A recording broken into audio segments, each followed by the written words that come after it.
네, 수행의 향기로 물들어가는 시간 BBS 초대석입니다. 오늘 귀한 걸음 해주신 분은요. 대한불교 조계종 묘적사 주지이자 조계종 중앙종회 의원이신 환풍 스님 오셨습니다. 스님 안녕하십니까? 네, 반갑습니다. 네.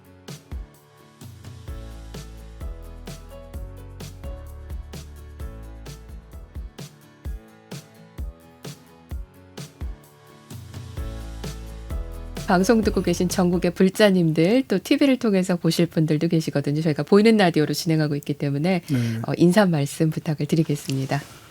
정치자 여러분들과 또 실제 시청하고 계시는 모든 불자님들 반갑습니다. 지금 코로나 국면에서 굉장히 힘드실 거라고 알고 있고요. 또 불자들은 열심히 부처님의 원력을 받아서 열심히 기도하고 정진하고 또 봉사를 하면은 이 국면은 다른 종교인들보다도 더 빨리 극복을 할 수 있는 저력을 가지고 있는 것이 한국 불교 불자들이기 때문에 잘 극복하시리라 보고요. 일단 TV나 불교 이 방송을 많이 들으시고 정치하시면은 좋은 일 많이 있을 거라고 생각이 됩니다. 감사합니다. 네. 우리 스님 사실은 여러 가지 다양한 얘기를 여쭤보겠지만은 일단은 아마 묘적사, 남양주 묘적사 하면은 많은 분들이 그 생각부터 하실 것 같아요. 다녀오신 분들은 참 예쁜 사찰이다라는 생각을 하실 거고 저희 또 BBS TV 뉴스를 보신 분들은 얼마 전에 우리 스님 큰일이 있으시지 않으셨나 아마 그 얘기를 하지 않을까 생각이 되는데요. 그 스님 저도 그 화면을 본 기억이 지금 있습니다. 대낮에 사찰 입구에서 그 굉장히 덩치가 좋은 어떤 괴한 두 명이 스님을 갖다 이렇게 밀치고 폭행을 하는 그런 장면들, 그다음에 병원에 계신 모습까지 기억이 나는데요. 몸은 지금 좀 어떠십니까? 지금은 거의 완쾌가 됐고요. 네. 근데 좀 제가 지금 실수한 것은 너무 순진했던 모습이 그분들이 이렇게 보여줬다고 하는 종교인으로서 네. 관대하고 관용을 베풀고자 했는데 네. 실제로는 이제 합의는 잘 해줬습니다. 합의는 잘 해줬는데 네. 이제 뒤에 돌아가는 것들을 상황을 보면 네. 이게 산속에 있는 중이라 좀 순수한 마음도 있지만 순진하구나 그런 마음에서 조금 마음이 좀 무겁다. 합의한 내용에 있어서는 그런 네. 생각이 들고요. 근데 어떤 이유로 인해서 그런 무례한 행동들을 하게 된 건가요? 원래 이제 그 천년고찰 묘적사 뒤에 직경 1,500m도 거리가 안 되는 그 상황에서 그 어린이 놀이터, 루지 같은 거, 또 드림랜드, 또 호텔 네. 이런 것들이 들어오면 수용 환경이 저희가 불명이 될 뿐만 아니고 또 그걸 하더라도 좀 멀찌감치 떨어져서 거리가 떨어진 상황에서 하면 좋은데 이 묘적사 뒤에 바로 붙여진 뒤에 그런 누지 같은 것들이 들어서도 좀 안타깝고 또 그런 개발하는데 묘적사 땅을 또 수용할 수 있는 그런 부분이 되어버립니다. 네. 그래서 그런 문제도 있고 그래서 오늘 내일 이루어졌던 것이 아니고 2017년도서부터 이제 계속 그런 일들이 무성하게 이루어졌고 또 우리가 민원을 넣고 또 시의 관계자분도 자기가 있는 한은 사업이 할 수 없다라고 하는 내용으로 이제 우리 신도들하고 같이 들었습니다. 들었는데 불구하고 그 시하고 지금 이제 그 개발하는 업자하고 같이 이제 맞물려서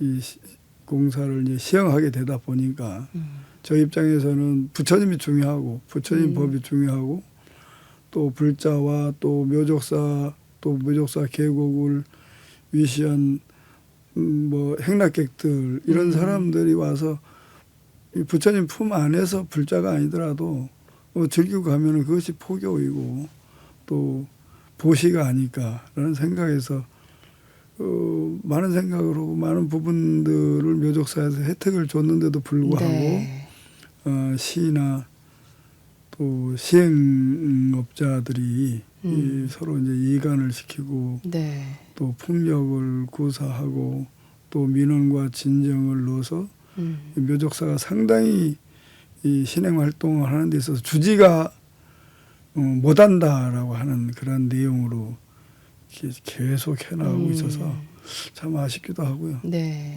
앞으로는 이제 그런 부분에서 후업신장 같은 마음으로 네. 잘 대처해야 되지 않을까 생각이 됩니다.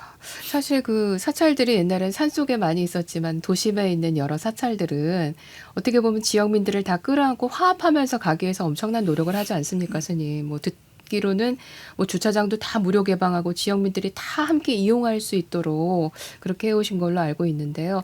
수행 환경을 지키는 것과 어떻게 보면 부처님의 도량을 지키는 것, 이게 어떻게 보면 그 좋은 지역과 좋은 경관을 가진 곳에 있는 우리나라 전통 사찰들과 불교 사찰들이 가지고 있는 항상 좀 싸운다는 표현이 좀 그렇긴 하지만은 해결해야 될 부분이 아닌가 싶네요.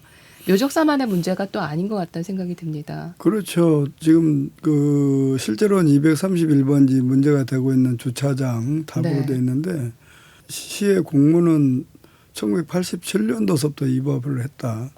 근데 그 이후로 이제 현황도로가 231번지 답으로 해서 묘족사에서 관대하게 베풀어서 지금 현황도로가 나 있고 제가 온 지는 한 11년째 됐는데 네. 그 이전서부터 거기는 이제 그 답과 주차장으로 이제 겸해 쓰고 묘적사는 실제로는 그 주차장을 쓰질 않습니다. 네. 묘적사 바로 밑에 큰 주차장이 있어서 옛날에 한 3, 4년 전에도 민원을 받았는데 그때도 이장하고 합의하에 실제로 이제 그 펜스를 치고 네. 했던 게 있었고 지금도 그게 남아 있고 이번에도 이제 물론 그 진정 두 건에 의해 가지고 네. 그 원상복귀 하라고 하는 행정 명령이 떨어졌는데 네. 그때도 이제 현 이장하고 상의를 하고 또 지역 주민들 간에 협의하에 이제 원상복귀를 하지 않으면 이 벌금을 부과를 받을 수밖에 없는 상황이 되어서 지역 주민들과 상의하에 이제 했는데도 불구하고 저희 같은 경우에는 그래 묘적사는 유관 역사 속에서 1600년을 버텨왔고 네. 또 세종 대왕이 거기서 강물하고 또 국가가 위난 시에는 사명대사나 그 승려들이 거기서 무술을 익히고 닦아서 임진왜란을 대처했고 또 남한산성까지 가서 남한산성을 또 지켰던 저력이 있는 그런 사찰인데도 불구하고 그 난개발을 하기 위해서 이 종교 집단을 건드리는 것은 저는 한 번도 보질 못했습니다. 근데 이분네들은 종교인을 건들고 종교를 핍박을 해서 상당히 의도적으로 이제 안 좋게 사업을 하고 또 실제로 안 좋게 사업한 선례들이 한 두세 가지가 있는데 그것은 말씀을 드릴 수는 없고요. 아무튼 등 겁박을 주는 거는 막 대단히 1등이다. 그 당시에 또 한 2017년도에도 이제 저희가 물 때문에 민원을 잠시 넣었는데 거기서도 이제 종무실장인 사람에게 이 사이칸 이 분네들이 부탁을 해서 뭐 묘적사 주지가 뭐도 하고 받고 자기 사업하는데 반대만 한다. 좀 혼 좀 내줘라. 그런 것도 있어서 실제 종무관이 또 내려오기도 했고 전화도 하고 봉선사로 그런 예가 있는 거 보면은 요번에 이런 우연찮게 벌어진 것이 아니고 각본대로 지금 움직이고 있고 저 같은 경우에는 역사성이 있는 묘족사 또 선조들이 묘족사를 지켜왔던 그 뿌리를 되찾고 또 원효대사가 창건했던 진짜 유서 깊은 도량인데도 불구하고 거기가 개발이 되면은 묘적사는 일개 포교당으로 구실밖에는 할 수가 없고 말씀하신 것처럼 정말 오랜 역사를 가지고 있는 그런 사찰이잖아요, 스님. 그렇죠. 네, 꼭 지켜주시기를 바랍니다. 그리고 우리 방송 들으시는 불자님들께서도 한번 관심 가져주시고 남양주 지나갈 때 그 묘적사가 어디야? 절이 참 예쁘다던데 템플스테이 많이 한다던데 한번 쓱 한번 돌아보시고 한 말씀 얹어주시고 하면 훨씬 힘이 되지 않을까 싶네요. 그래서 그 지난 조계종 중앙종회에서 남양주 묘적사 수행환경침해 진상조사위원회가 구성이 되는 것에 대한 건이 만장일치로 가결이 됐다고 들었습니다. 이제 앞으로 어떤 식으로 진행이 될 것 같습니까? 특위에는 이제 위원장님이 계시고요. 네. 간사 스님이 계시고 또 봉선사라고 하는 이제 묘적사 본사하고 본사가 있고요. 또 네. 묘적사하고 또 그 조계종에는 환경위원회라고 있습니다. 네. 거기하고 해서 지금 열심히 지금 사업하는 것들 투기가 열심히 꾸려가고 있고요. 네. 또 문제식이 되는 것들을 회의를 해서 원만하게 잘 묘적사가 원하는 대로 성과를 이룰 수 있도록 지금 회의를 중간중간에 많이 하고 있고요. 앞으로 대처도 마찬가지로 이제 사업을 원천적으로 이제 할 수 없도록 만들어가는 것이 저희 이 기본 뜻이기 때문에 네. 아마 잘 되리라고 생각을 하고요. 또 특히나 이제 위원장이신 이제 보현스님이나 또 환경위원회 또 위원장이신 또 무관 스님 두 분들이 각별하게 또 좀 묘적사 또 수행 환경을 위해서 아주 철저하게 지금 진상 규명을 하고 있기 때문에 네. 잘 되리라고 생각됩니다. 네. 묘적사를 조금만 더 소개를 해드리면은 이제 그 불교 유산으로서 팔각 7층 석탑이 있다고 들었습니다. 조금 소개를 해주신다면요. 그게 이제 옛날에는 이제 7층 석탑이라고 이제 얘기를 했는데 네. 그것이 그 학자들 문헌들을 보면은 이제 네. 5층 석탑으로 이렇게 쌍탑으로 아. 묘적사 대웅전 앞에 탑이 하나 있었고 네. 그다음에 이제 그 묘적사 입구에 네. 들어가는 바로 입구에 탑이 5층 석탑이 있어서 네. 쌍탑으로 있었는데 그것이 이제 나머지 잔해를 다 추수를 못했습니다. 그래서 일단은 아마 그 당시에 어른들이 잔해를 모아서 네. 7층 석탑으로 이렇게 네. 올려놓으신 것 같고요. 음. 그래서 그것이 이제 경기도 지정문화재로 지금 지정이 되어 있는 상태입니다. 그렇군요. 네.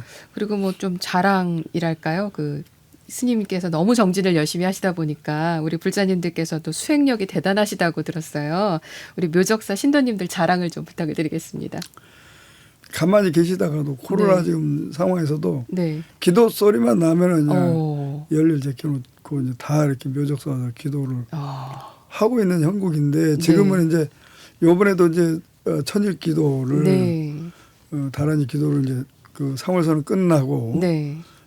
또 연이어서 하기로 했는데 음. 이제 코로나 때문에 네. 실제 뭐 한 우리 사찰도 한 10명 이상은 이제 법당에 이제 못 들어오게 아. 거리 두기를 하고 있기 때문에 네. 지금 현재는 기도를 못해서 네. 매우 안타까워들 하고 계시고 음. 그 대신에 이제 봉사를 열심히 하고 있습니다. 오. 뭐 불기 닦기도 하고 있고 네. 또 지역 주민들이기 때문에 또 일부러 나가서 코로나 관련된 그런 봉사들을 열심히 하고 있습니다. 그렇지만은 계속 그 마음속에는 기도와 정진이 네.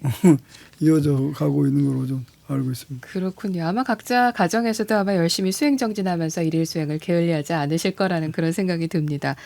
그래서 그런가 지금 상월선언 잠깐 말씀을 하셨는데요.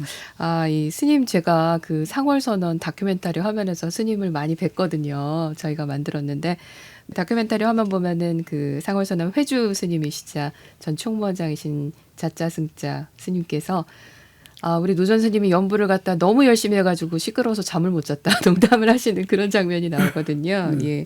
어떻게 그렇게 인연이 닿아서 노전 소임을 맡게 되셨어요, 스님?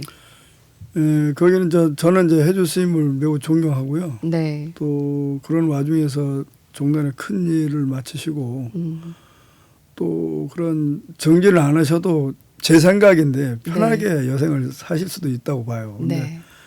그 어려운 또 상월 선언에 정진을 하시겠다는 마음을 또 내셨고 그 마음에 갑자기 저는 이제 몸이 안 좋으니까 동참할 수는 없는데 같이 할 수 있는 방법이 뭐인가 이렇게 생각을 해봤는데 그때 그 선원장이던 무연 스님, 또 재현 스님, 네.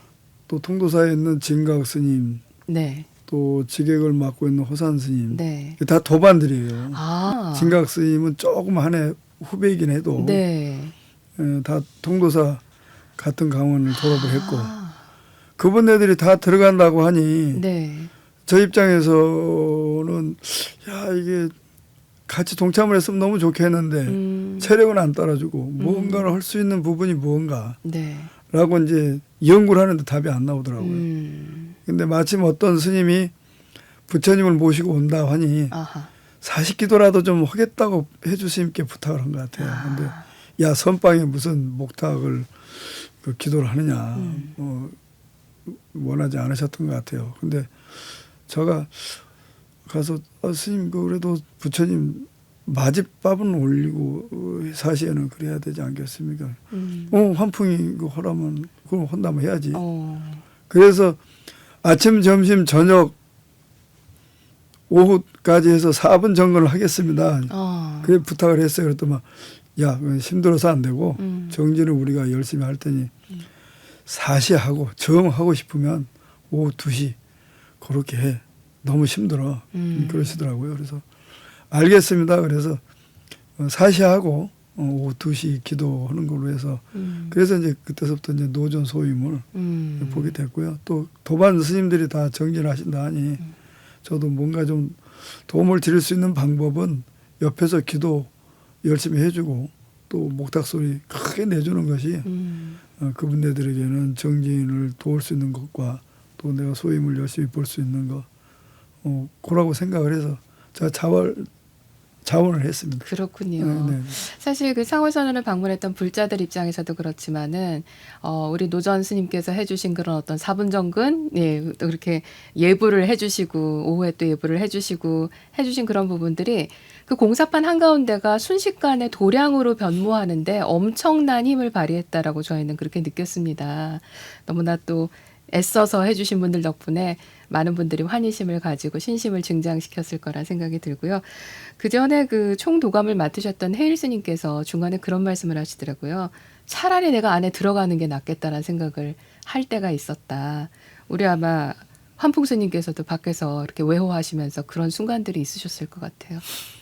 그렇죠. 그 날씨는 추워지고 비는 와서 천막은 새고 또 민원도 이제 간혹 한 번씩 또 들어가고 네. 또 실제 기도 정진하는데 또 찾아오기도 하고 또 중간에 또 마이크를 빼니 끼니 뭐 이런 얘기도 있었고 차라리 들어가서 정진하면 좋겠다는 생각들은 외부 대중들은 한 번 정도는 생각을 하지 않았을까. 근데 거기에 따라줄 수 있는 여건들이 안 되죠. 네. 외부 대중들은 일단 작심하고 들어간 큰 스님들의 그런 마음과 또 수행력을 따라갈 수가 없고 마음만 이렇게 한번 들어가서 스님들 대신해서 하루라도 이렇게 앉아 있으면 좋겠다. 쉴 시간이라도 좀 만들어줬으면 좋겠다는 생각이 들었는데 그것은 저희의 망상이죠. 아무튼 정진들을 열심히 해주셔가지고 저 나름대로 또 보람도 있었고 좋았던 것 같습니다. 가장 기쁘셨던 순간, 가장 힘드셨던 순간이 있다면 어떤 게 있으셨을까요? 가장 신났던 것들은 실제 큰 스님들이 딱 9분이 죽비를 내려놓고 죽비 소리가 바깥에 들리더라고요. 네. 입성 스님이 이제 죽비를 딱딱딱 내려놓고 치고 이제 죽비 내려놓는다고. 그때가 가장 기뻤죠. 정진이 다 끝났을 때. 네. 네. 왜 그러냐면 노심초사했거든요. 비가 그 입제하기 전날 저 선원장 스님하고 저하고 재현 스님하고 네. 선원을 한번 돌고 선방에서 자야 되겠다. 그런 마음을 선원장이 가지셨어요. 그래서 같이 안 갈 수 없어서 셋이 갔는데 그날 입제식 전날 비가 왔는데 네. 그날 줄줄줄 새고. 네. 네. 그날 진짜 선원장 스님이 그 가보자고 얘기를 안 했으면 그래서 주무신다고 안 했으면 아마 네. 입제 날서부터 아주 심한 고충이 있었을 거라고 보고요. 다행히도 이제 우리가 가서 같이 그 빗물을 다 닦아내고 네. 그래서 그날 그 다음날 입제가 원만히 잘 되었다고 보고요. 그래서 아마 저는 뭐 해양 때 죽비 놀 때가 가장 기뻤고 또 중간중간에 고초라고는 저는 생각을 해본 적은 없고요. 일단 스님들이 열심히 정진하시고 나날이 이제 추워지고 비바람이 세지고 그러는데 무탈하게 좀 나올 수 있는 부분이 뭔가 네. 할 수 있는 부분이 아무도 없더라고요. 네. 그래서 그런 마음의 고충이 가장 컸죠. 실제. 다른 고충은 없었습니다. 그렇군요. 제가 몇 가지 좀 소개를 하겠습니다. 우리 노전 스님, 환풍 스님의 연불 소리가 너무나 감동적이었다 해서 회주 스님께서 이런 쪽지를 쓰셨다고 하네요. 스님의 신심과 원력으로 기도하는데 힘얻어서 열심히 정진하고 있습니다. 저보다 더 힘든 소임을 한치의 오차도 없이 해내는 스님을 존경합니다. 라는 글 주셨고요. 도반이자 한 해 후배라고 하신 진각 스님은 그동안 무탈하게 정진할 수 있었던 공덕은 모두 노전 스님의 지극한 신심에서 우러난 기도 덕분이라고 생각한다라는 글. 또 말씀하신 우리 선원장이신 무연 스님께서도 연일 계속되는 스님의 저녁 기도와 축원전에 읽어주시는 법산 스님의 시는 신심은 물론이거니와 때로는 모골이 송연해지는 자극을 전했습니다. 그에 힘입어 저도 어제 저녁부터 가행정진을 시작했습니다. 이 결사를 함께하고 있어서 많이 기쁘고 감사합니다. 이런 글을 전하셨다고 합니다. 그때 생각 많이 나시죠, 스님 읽어드리니까. 그 선원장 스님은 실제로 이제 해제 한 열흘 일주일 남겨놓고 네. 가행정진을 하겠다고 이제 약속을 하고 스님들이 들어가셨어요. 제가 할 수 있는 부분들은 그분들이 열심히 정진하시고 또 정진한 모습을 또 제가 불자들에게 다 보여줄 수 있는 그런 것을 원하고 이제 저도 이제 따라서 이제 기도를 했는데 하려다 보니까 이제 축원도 하고 자꾸 이제 뭔가 이렇게 변형을 줘서 이제 이렇게 기도도 하고 네. 또 축원도 하고 해야 되는데 그 법산 스님의 위례의 꿈이라는 내용이 있습니다. 네. 이제 축원 끝나고 그 위례의 꿈이라고 하는 것을 스님들께 들려주기 위해서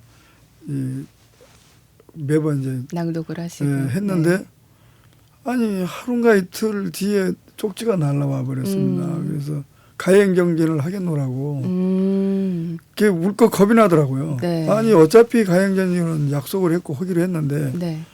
그때가 한 40일 정도 남겨놓고 그러니까 겁이 나는 거예요. 저희 입장에서는. 예.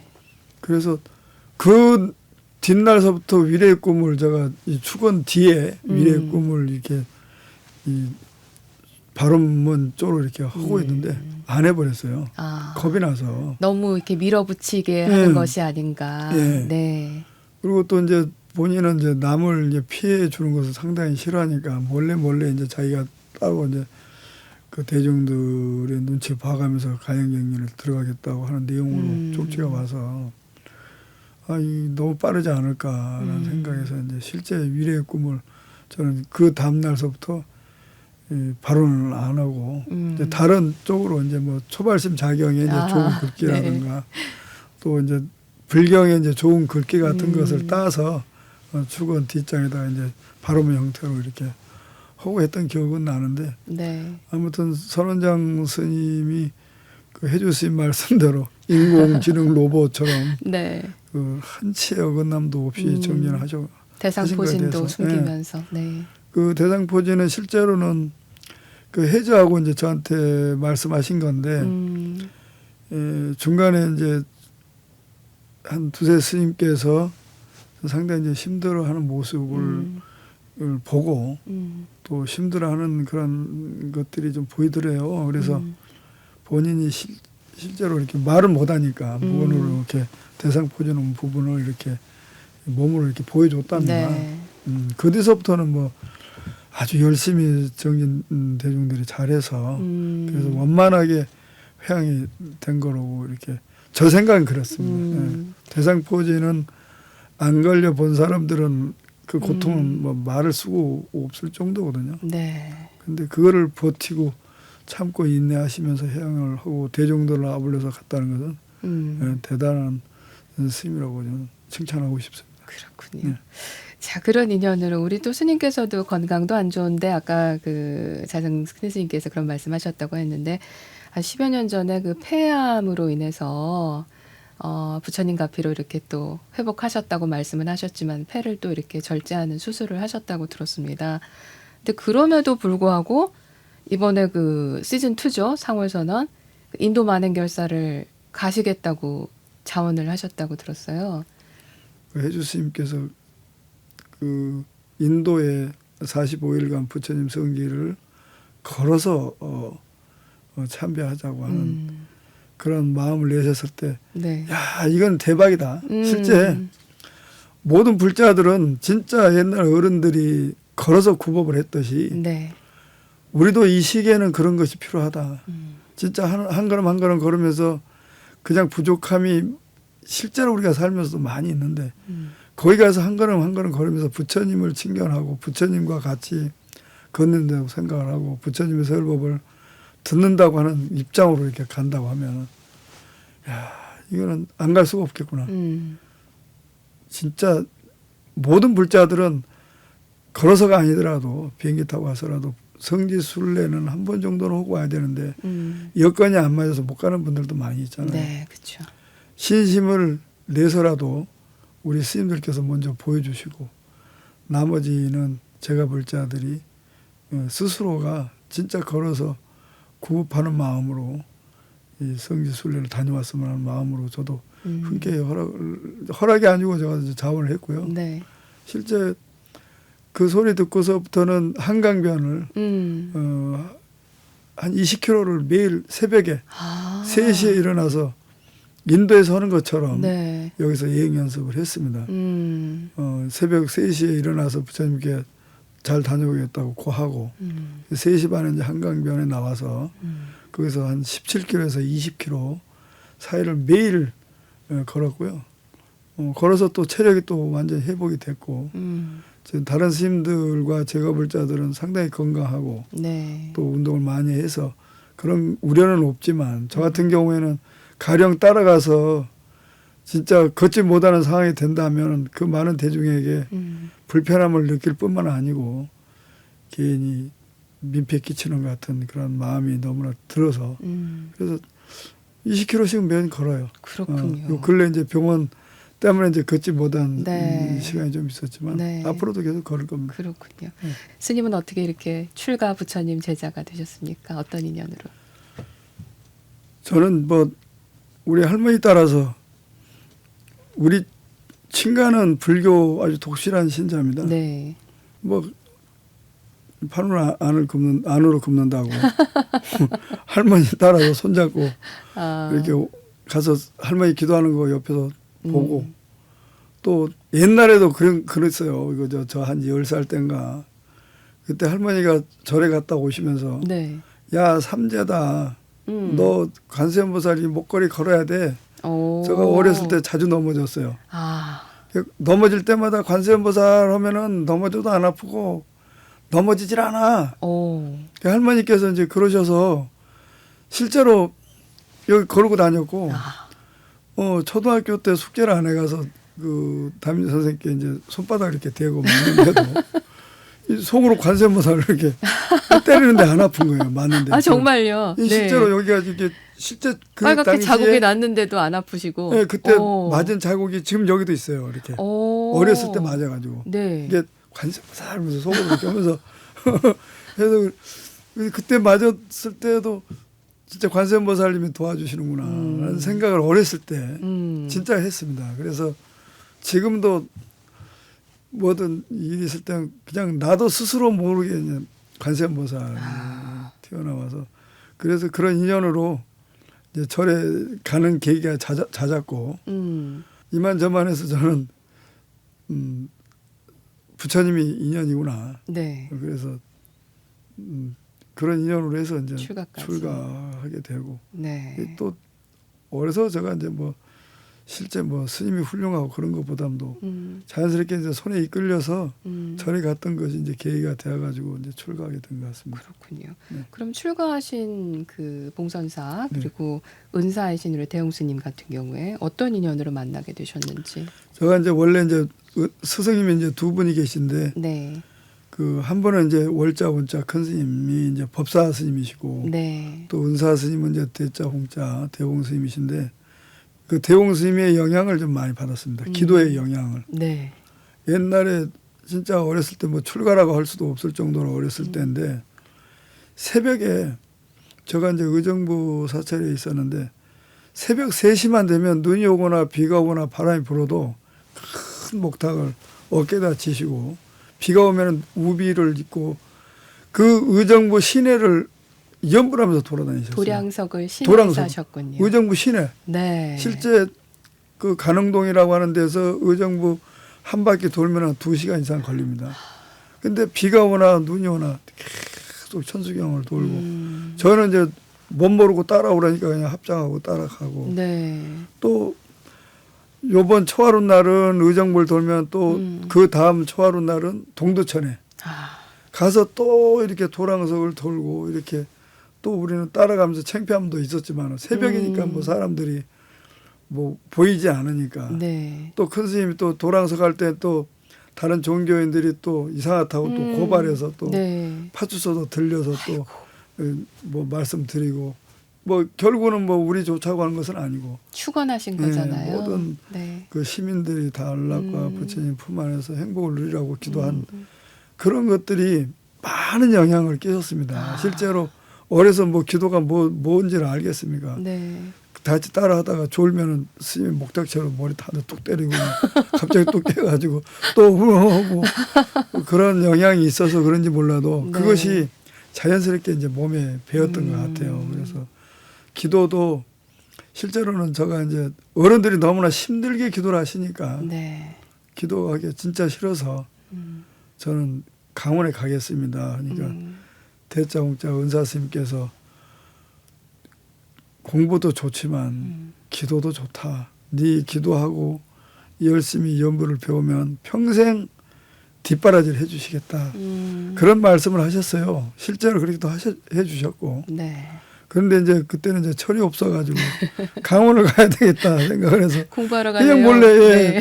동원을 갔습니다. 그래서 네. 강원에 갔다가 또 그 당시에 너무 어리니까 은사 스님 추천서를 받아와야 된다고. 그래서 그 당시에 뭐 앨범이고 뭐고 다 가지고 갔다가 네. 몸만 빠져나와서 그 앨범도 다 없어져 버리고 아. 학교 다닐 때 앨범 같은 거 어렸을 때 사진 없어지고 그랬습니다. 그래서 그렇군요. 기도의 영향은 은사 스님의 영향을 많이 받았고요. 또 이렇게 살아가는 모습과 또 신도님들 대하는 모습과 또 어려운 환경에 처해 있을 때에 그 큰 스님들 말씀, 큰 스님의 말씀, 그런 이제 법사 스님의 영향을 많이 받았습니다. 올자부터 큰 스님께. 네. 그래서 지금 뭐 이 자리에 있게 해준 것도 두 스님의 큰 힘이 아니었나 생각이 듭니다. 그냥 일념으로 함께 하셨네요. 뭔지 모를 때부터 기도로 정진하시고 그렇게 해서 오늘날의 묘적사 기도하는 불자들과 함께 기도하는 스님이 또 생긴 게 아닌가 그런 생각이 듭니다. 네, 그러니까 기도를 하면은 네. 분명히 가피가 있다는 생각을 저는 떨쳐버릴 수가 없고요. 실제 이 16대 종회위원도 제가 출마를 했는데 그 언론이나 또 불교 방송, 불교 TV나 또 문중 어른들 종단 누구나 할 것 없이 다 떨어진다고 생각했습니다. 저 역시도 떨어질 거라고 생각을 하고 네. 열심히 뛰었는데 분석을 해보니까 진짜 떨어질 수 있는 상황이었는데 붙었더라고요. 아, 이게 부처님의 가피구나. 네. 또 이렇게 아무튼 뭐 병원에 있을 때에도 폐암으로 투병하실 때요. 네, 그때도 제가 동대에서 이제 한 3번 연락이 왔고, 그러니까 10년, 14년 전인가 그때도 이제 그 동대에서 하도가 이제 피로가 자주 오니까 종합검진을 받았는데 그 당시에는 뭐 몸이 건강하다고 생각을 하고 그 우편물로 온 것을 읽질 않았습니다. 제대로 안 보셨군요. 네, 그 안 결과에 보고. 대한 것을. 네. 그러고 이제 4년이 후딱 지나갔고 묘적사하러 왔는데 갑자기 피로가 자주 오고 이 신도들이 스님 종합검진 한번 받으시죠. 그 받고 나서도 실제 우편물이 왔는데 제대로 읽질 않았습니다. 또 안 보시고. 네. 그런데 요행이도 그 동대 의사진이 전화를 해가지고 3번을 전화했어요. 바쁘시냐고 별거 아니다. 몇 년 전에 이게 종합검진 한 것이 조금 폐 쪽에 도드라진 것 같은데 그 호흡기 내과에서 한번 검진 받으시는 게 좋겠다. 그래가지고 뭐 12월 달에 한가할 때 약속을 잡고 갔는데 네. 가자마자 입원을 시켜버리더라고요. 의사가. 예. 그 호흡기 내과에서 흉부과로 변해버렸어요. 의사가. 예. 그러고 나서 의사가 바뀌어가지고 저녁 때 들어오셨는데 스님 아무래도 이거 열어봐야 알겠습니다. 엄마야. 그러시는 네. 거예요. 그래서 저도 뭐 장난기가 좀 있으니까 네. 열어보세요. 괜찮습니다. 네. 그런데 10시간이 지났는데 그러니까 개복할 시간이 날짜가 지났는데도 네. 개복을 안 하시고 지금 괜찮죠. 그리고 뭐 닌게르만 계속 꽂아주시고 그 나중에 알고 보니까 너무 이제 그 수술할 수 없는 지경에까지 올라갔었다는 거로 예. 예, 의사 선생님이 얘기를 하시더라고요. 네. 예, 그 당시에는 상당히 이제 위중했던 것 같고 저 같은 경우는 피로가 자주 오니까 그냥 쉽게 할 수 있는 것이구나. 의사 선생님 말 들어보니 호흡기 내과에서 뭐 조그마한 좁쌀 크기 뭔가를 좀 떼어내야 떼면 된다고 하니 뭐 동대까지 안 가도 뭐 아산병원 이런 데 다 연락을 해서 하면 되겠다 했는데 뭐 불자들이 워낙 신심이 좋으니까 스님 불교 병원인데 왜 다른 데 가시냐고. 네. 그래 가서 수술을 원만히 잘 받고요. 지금 살아가는데 아무 지장이 없고 운동을 해도 이제 다른 사람들보다 더 열심히 하게 되고요. 또 기도도 부처님이 분명히 옆에 계시다. 또 모든 제가 불자들도 기도를 하면 부처님의 가피가 분명히 계시다라고 하는 것을 저는 확신하기 때문에 열심히 기도하고 정진하고 또 우리 불자님들도 그렇게 해서 또 열심히 하시는 것 같아요. 네. 모습 보니까. 아마 지금 방송 들으면서 우리 불자님들께서도 열심히 기도 정진하시는 불자님들이시지만 이런 또 스님의 말씀을 들으면서 더욱더 환희심 나게 더욱더 정진할 수 있는 어떤 계기가 되지 않을까 오늘 방송이 그런 생각이 듭니다. 스님 이번 코너는 사랑하는 벗에게라는 코너인데요. 살다 보면 힘든 속에서도 삶의 나침반이 되어준 스승이나 부모님 또 도반 누군가가 있을 것 같습니다. 자, BBS 초대석의 시그니처 질문입니다. 환풍 스님에게 내 인생의 한 사람은 누구입니까? 상월선언에서 정진을 열심히 하셨던 선원장 무연 스님이십니다. 네, 많은 분들이 도반이셨다고 했는데요. 무연 스님을 특별히 꼽으시는 이유가 있으시다면요. 제가 이제 마음 한 칸에 좀 아쉬운 게 있어요. 제가 10몇 년 전에 선방 주지를 할 때인데 네. 그때 비가 많이 왔어요. 그래서 그 차도에 나무가 큰 나무가 쓰러졌는데 그 당시에 선원장 스님이 저 주재할 때 입승 소임을 보셨는데 그 나무를 치워야 이제 대중공양도 올라오고 시장도 봐와서 스님들께 공양을 대접을 해야 되는데 그걸 못하는 상황이었습니다. 근데 그 당시에 이제 입승이시던 무연 스님께서 손수 톱을 가지고 나무를 베다가 갑자기 그 나무가 튀어가지고 앞니빨이 2개가 나왔어요. 아이고. 근데 그 당시에 선빵을 제가 주재하고 경영을 하는데 조금 많이 어려웠습니다.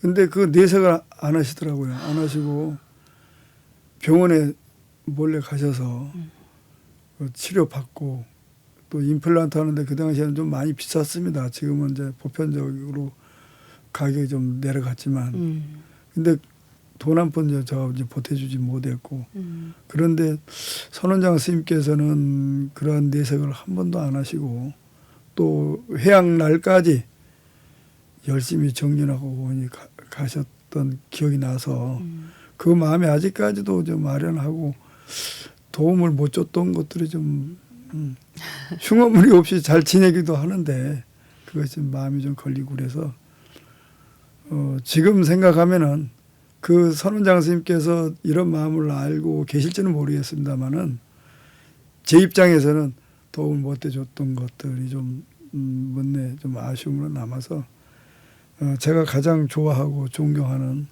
무연 스님을 꼽겠습니다. 알겠습니다. 아마 상월선언에서 밖에서 외워하실 때 그 마음 충분히 전해졌으리라고 저는 그렇게 믿습니다. 스님. 네. 네, 오늘 BBS 초대석은 대한불교 조계종 묘적사 주지이자 조계종 중앙종회 의원이신 환풍 스님 모시고 가슴 따뜻해지는 말씀 많이 들었습니다. 스님 이제 또 마칠 시간이 됐습니다. 아쉽지만 저희 또 불자님들 또 BBS 만공의 공덕주님들께 끝인사 말씀 부탁드리겠습니다. 만공의 불자님들 힘을 내시고 적극 그 좀 권장을 지금도 열심히 하고 계시지만 권장을 해서 진짜 나날이 발전하는 이 BBS가 됐으면 합니다. 감사합니다. 네, 스님 오늘 정말 감사합니다. 보살님들 많이 힘드시죠. 지금 코로나로 인해서 경제나 또 사업을 하는 사람들이나 또 집에서도 마찬가지로 많이 힘드심을 겪을 거라고 봅니다. 그럴수록 부처님께 매달리시고 기도하시고 발언하시면은 아마 좋은 결과가 있을 거라고 보고요. 옛날 어른들 말씀에 호사다마라는 얘기가 있습니다. 좋은 일에 앞서서는 항시 마가 끼고 마를 극복을 하면은 좋은 일이 더 증장이 된다고 생각이 됩니다. 우리 불자님들 어렵지만 다 같이 꿋꿋하게 힘을 내셔서 이 시기를 무난하게 잘 극복하시고 그 극복의 힘은 기도와 정진, 원력입니다. 가까운 절에 찾아가시기도 힘드시죠. 집에서라도 관세음보살 찾으시고 지정보살 찾으시고 원력을 가지시면은 아마 이 국난 극복이 빨리 해결이 될 것 같고 또 가정 내에도 웃음꽃이 만발하리라고 봅니다. 소문만복내라고 웃음이 있는 집안에는 모든 것들이 다 복으로 다 들어옵니다. 보살님들 그거 잊지 마시고 힘드시더라도 얼굴 찡그리는 그런 모습 절대 주변 사람이나 가족들에게 보이지 마시고 기쁜 마음과 처연한 마음으로 잘 대처하시면 좋은 결과가 있고 부처님의 불국정토가 하루빨리 이루어질 거라고 저는 확신하고 믿습니다. 기도하고 열심히 정진합시다. 감사합니다.